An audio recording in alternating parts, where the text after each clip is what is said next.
महंगाई। नहीं नहीं नहीं नहीं, या तो फिर नाटक का टॉपिक होगा बेरोजगारी। नहीं नहीं नहीं नहीं, तो फिर इस नाटक का टॉपिक इलेक्शन ही होगा। बिल्कुल नहीं बिल्कुल नहीं। इलेक्शन और करप्शन, तो इस टॉपिक का नाम होगा एजुकेशन। शिक्षा मानव को एक अच्छा इंसान बनाती है। शिक्षा मानव का अधिकार है। सही कहा। क्या हुआ भाई, क्यों रो रहे हो? बिना शिक्षक के जीवन ऐसा, बिना शिक्षक के जीवन ऐसा, जैसे बिना पंखों के पक्षी जैसा, जैसे बिना पंखों के पक्षी जैसा। क्या हुआ भाई, क्या हुआ? आज मैं बहुत दुखी हो रहा हूँ। काश मैं स्कूल में ज्यादा पढ़ पाता, शिक्षा ले पाता, तो आज ये नौबत नहीं आती। सही कहा, सही कहा। सुनो सुनो भाई, सुनो सुनो नई कहानी, सुनो सुनो सुनो सुनो भाई, सुनो सुनो नई कहानी, सुनो सुनो। वाचन शिक्षा की पहली सीढ़ी है। सही कहा, सही कहा। हमें कोई वाचन के बारे में 2 शब्द बताएगा? भाई लोग, मैं बताऊंगी आपको वाचन के बारे में। हम वाचन क्यों करते हैं? वाचन आहे मनाचे वाचन आहे मनाचे अन्न। वाचन केल्यानंतर होते मन प्रसन्न, वाचन केल्यानंतर मन होते प्रसन्न। वाचनाचे नियमित धरूकार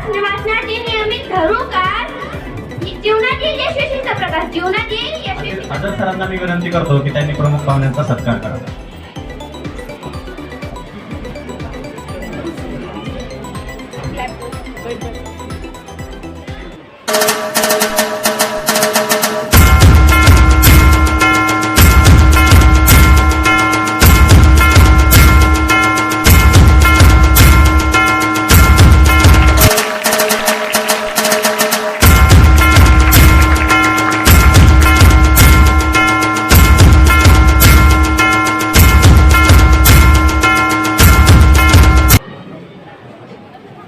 यानंतर आपल्या शैक्षणिक संकुलाचे अध्यक्ष श्री अझर सर यांचं स्वागत करण्यासाठी मी तन्वीर सरांना विनंती करतो की त्यांनी अझर सरांचं स्वागत करावं।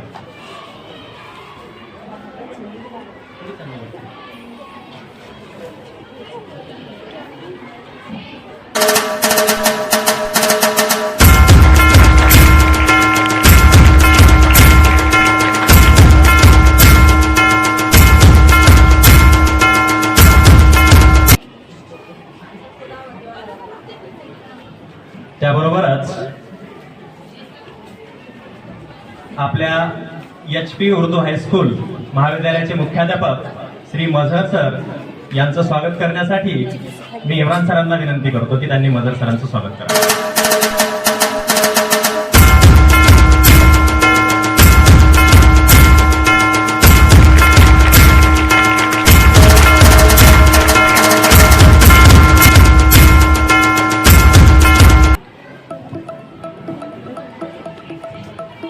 त्याबरोबरच आपल्या HP शैक्षणिक संकुलाचे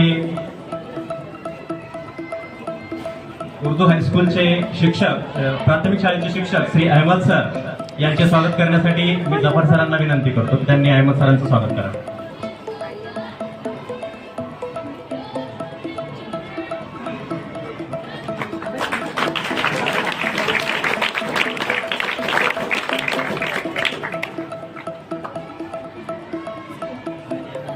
त्यानंतर HP उर्दू हायस्कूल चे सहशिक्षक श्री इम्रान सर यांचे स्वागत करण्यासाठी मी सुरेश सरांना विनंती करतो की त्यांनी इम्रान सरांचं स्वागत करावं.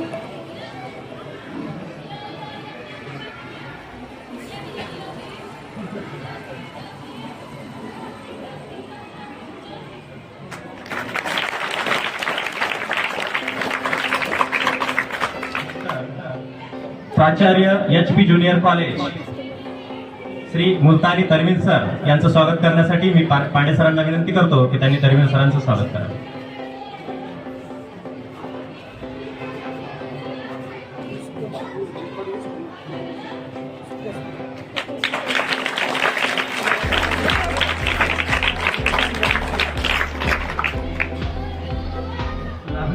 प्रमुख पाहुणे यांचा परिचय करून देण्यासाठी मी आमच्या शाळेचे मुख्याध्यापक श्री जफर सर यांना विनंती करतो की त्यांनी प्रमुख पाहुण्यांचा परिचय थोडक्यामध्ये करून द्या.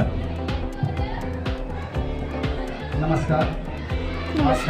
शिवाजी मराठी आणि सेमी माध्यमिक शाळेचा आपला हा पालक मेळावा आयोजित करण्यात आलेला आहे. तरी या कार्यक्रमास जे आपल्याला प्रमुख पाहुणे म्हणून लाभलेले आहेत श्री झोले सर, हे आपल्या जिल्ह्यातील असून चाकूर तालुक्यामध्ये अजनसोडा नावाचा एक लहानसा गाव आहे. त्या गावाचे हे आमचे आज आलेले आपले प्रमुख पाहुणे आहेत.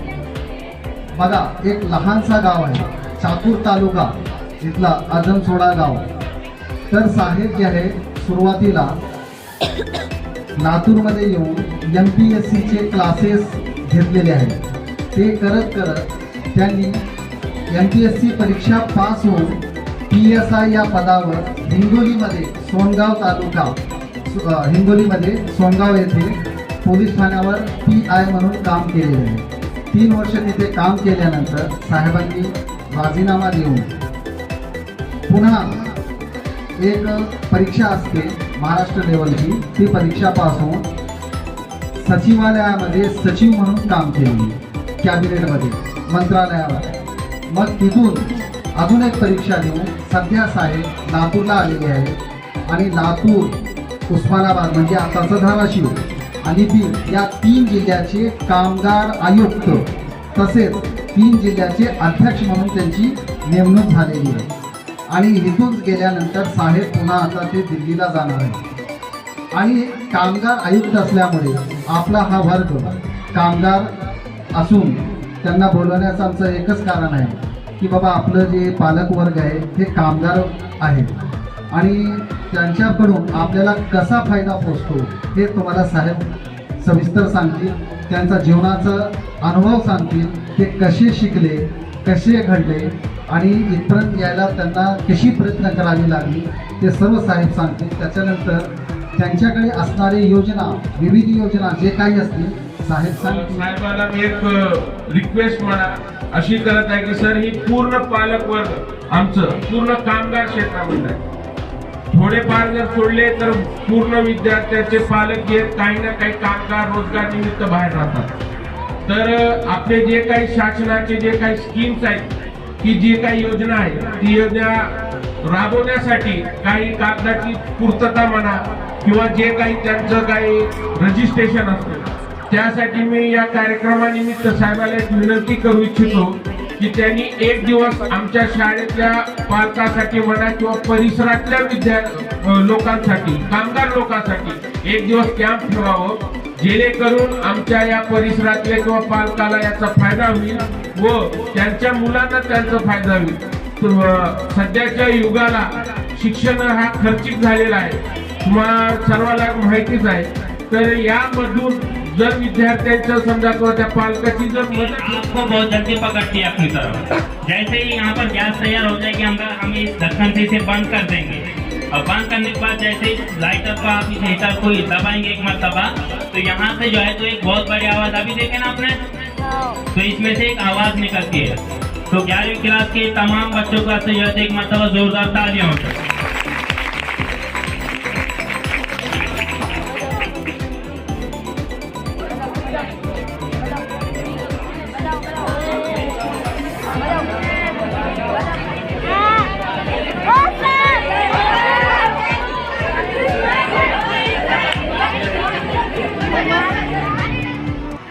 आज मी तुमच्या समोर आहे. अझर सरांनी सांगितल्यासारखं आज 10वीचे याच्यात विद्यार्थी आहेत, 12वीचे विद्यार्थी आहेत.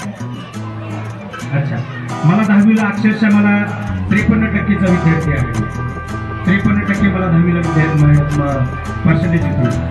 मला इंग्लिशमध्ये 35 मार्क होते 10वीला. ही सत्यता आहे. पण मी तुम्हाला हे पण सांगतो, मी आज 3 जिल्ह्याचा इंचार्ज आहे.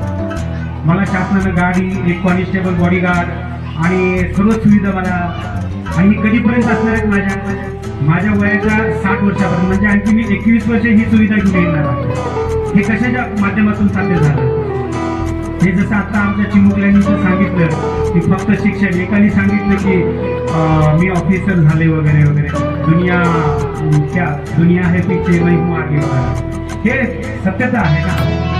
आज मला सांगा, एक मोटरसायकल म्हणून तेल टाकून फिरायचं तुला तर आवड आहे, पण तुम्ही जर वेळेत अभ्यास केला, स्वतःला सिद्ध केलं, तर आम्हाला सर्वच मिळतं. गव्हर्नमेंटची गाडी, गव्हर्नमेंटचा बंगला, गव्हर्नमेंटचे ड्रायव्हर, बॉडीगार्ड वगैरे. मग कुणाच्या वडिलांना वाटणार नाही की माझं पालक कसं बसावं.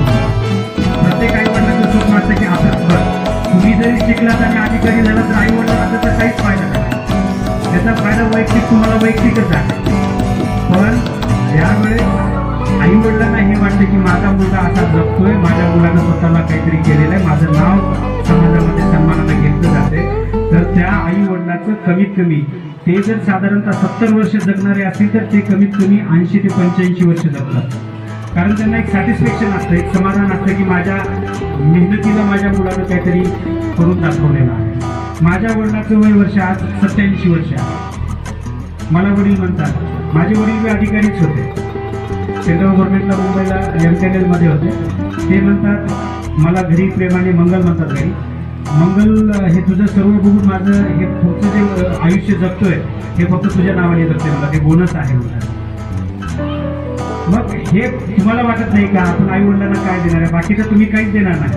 आज मला असलेल्या शासनाच्या फॅसिलिटी मी आई वडिलांना देऊ शकतो का? एमर्जन्सीमध्ये देऊ शकतो, पण रोज तर देऊ शकत नाही ना. याचा उपयोग मीच करून घेतो. पण त्यांना तरी सन्मान आहे की माझा मुलगा आज महाराष्ट्र शासनाच्या गाडीतून फिरतो आणि त्याला एवढं काही सुविधा आहे. मग मित्र एक लक्षात घ्या, या छत्रपती शिवाजी माध्यमिक विद्यालयामध्ये तुम्ही शिकत असताना आज या संकुलाचे संस्थापक, त्यांच्याबद्दल जे सांगितलं अजित शेख वसीम साहेब, त्यांनी कुठल्या मेहनतीपासून हे संकुल उभं केलेलं आहे आणि त्यांचे 2 मुलं आज हे संकुल कशा स्वरूपात चालवत आहे आणि तुमच्यापर्यंत प्रत्येक वाचन कक्षा असेल किंवा बाकीच्या सुविधा देण्याचा प्रयत्न करत आहे. तर या संकुलाचा जास्तीत जास्त तुम्ही उपयोग करून घेतला पाहिजे. पालकांना माझी विनंती आहे की तुम्ही इथल्या शिक्षक वृंदाला बसू दिलं नाही पाहिजे. तुम्ही प्रत्येक वेळेस शेअर केलं पाहिजे की माझ्या मुलाला या महिन्यामध्ये, मागच्या महिन्यात